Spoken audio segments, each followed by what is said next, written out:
The 20th century, right, it was marked by absolutely unimaginable historical trauma. We're talking about global conflicts that completely shattered how humanity viewed its own progress, its safety, and its future. But out of that profound darkness came some of the most monumental, paradigm-shifting literary works ever created. Welcome to this explainer. Today, we're diving deep into two absolute masterpieces of existential literature, born decades apart but fundamentally connected by their exploration of a devastated world. We're going to trace that descent into the abyss and ask the big question, is it actually possible to find our way back out? All right, to help us navigate all these heavy existential concepts without getting totally lost in the void, here's our roadmap. 1. Setting the post-war stage. 2. The anatomy of despair. 3. Existential anxiety and control. And finally, 4. Humor, absurdity, and hope. So let's kick things off with Section 1, Setting the Post-War Stage.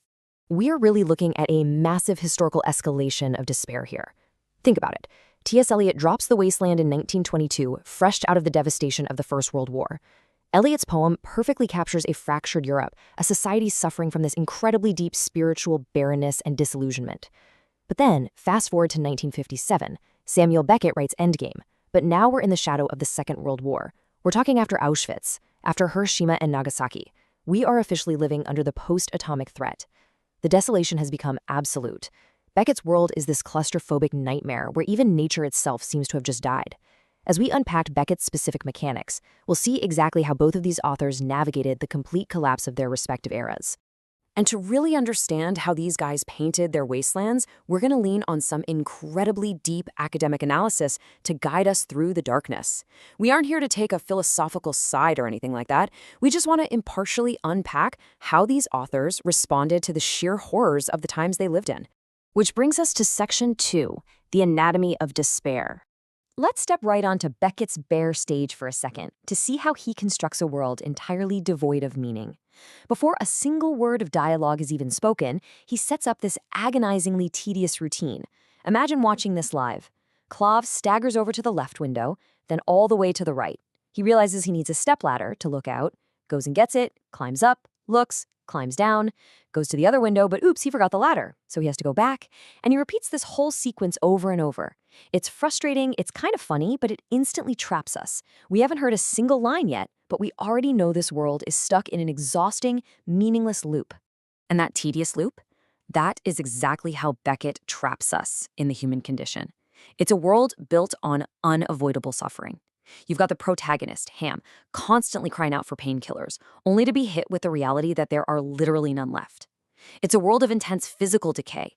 Ham is blind, paralyzed, losing his teeth, completely dependent on a barely walking Clough. And talk about inescapable isolation, Beckett actually confines Ham's parents, Nag and Nell, into literal ash bins to embody that human decay. They're covered in sheets, totally starved of physical contact, and forced to repeat the exact same agonizing conversations day in and day out.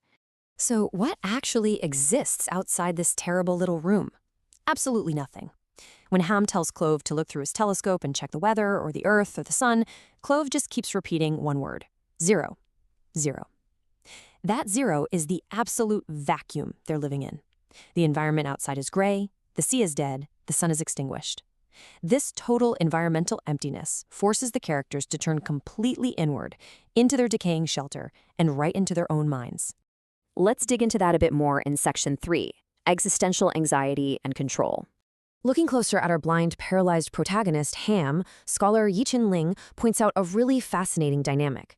Because Ham can't see or walk, he has entirely lost his primary bodily control. He is completely severed from the material world. This analysis is so helpful because it shows us that Ham's tyrannical behavior toward everyone else isn't just cruelty for the fun of it. It's a desperate symptom of his failing control. Because he can't interact with his surroundings anymore, his self-awareness intensifies into this deep, panic-inducing existential anxiety. To really wrap our heads around this, let's bring in philosopher Jean-Paul Sartre. Grounding Ham's behavior in Sartre's phenomenological ontology reveals something profound. If you are blind, paralyzed, and totally alone, how do you even know you exist?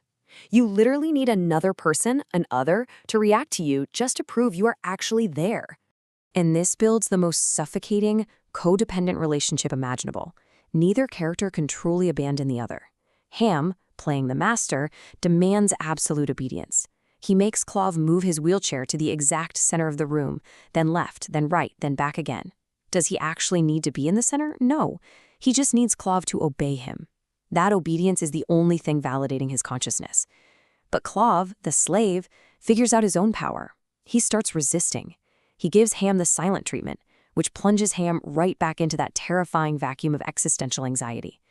They are essentially locked in a miserable chess game where nobody can win, but neither of them can stop playing either. Okay, it can't all be endless misery, so let's make a sharp pivot to Section 4, humor, absurdity, and hope. Now, you probably wouldn't expect to be laughing during a play about the literal end of the world, right? But Beckett is an absolute master of dark comedy. Take Nell, peeking her head out of a trash can to deliver this incredible line. Nothing is funnier than unhappiness. It's just brilliant. This darkly comedic moment serves as a huge narrative pivot. It shows us that laughing at the sheer absurdity of existence is actually an essential form of catharsis. When the misery gets this intense, this exaggerated, and this unavoidable, it just becomes ridiculous. The fear of death actually loses some of its power when you can point at it and laugh at how absurd the whole situation really is. And incredibly, out of all that absurdity, fragments of hope actually manage to emerge from the void. Even in a play literally titled Endgame, the end never quite seems to arrive.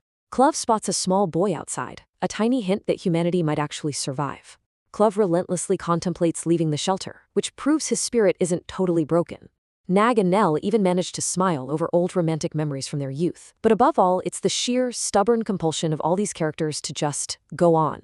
Even in the middle of absolute desolation, these subtle, unresolved details remind us that simply persisting, just continuing to try, is an incredibly profound form of hope. Ultimately, Ham hits the nail on the head when he says, "The end is in the beginning, and yet you go on." It perfectly captures the cyclical, open-ended nature of Beckett's universe. Just like Eliot's wasteland, where the destructive winter eventually gives way to a painful, stirring spring, Beckett's characters refuse to just fade away to zero. The curtain closes, sure, but the game isn't officially over. The king is never actually toppled. It really suggests that survival itself, the simple act persisting in the dark, is the ultimate defiance. So, as we wrap up this explainer, I want to leave you with a lingering question to think about when you look at our own modern wastelands. If the end is always looming right there in the beginning, how do we find meaning, dignity, and maybe even a little laughter in the daily routine of the absurd? Thank you so much for joining me today. Keep questioning, keep persisting, and I will see you in the next one.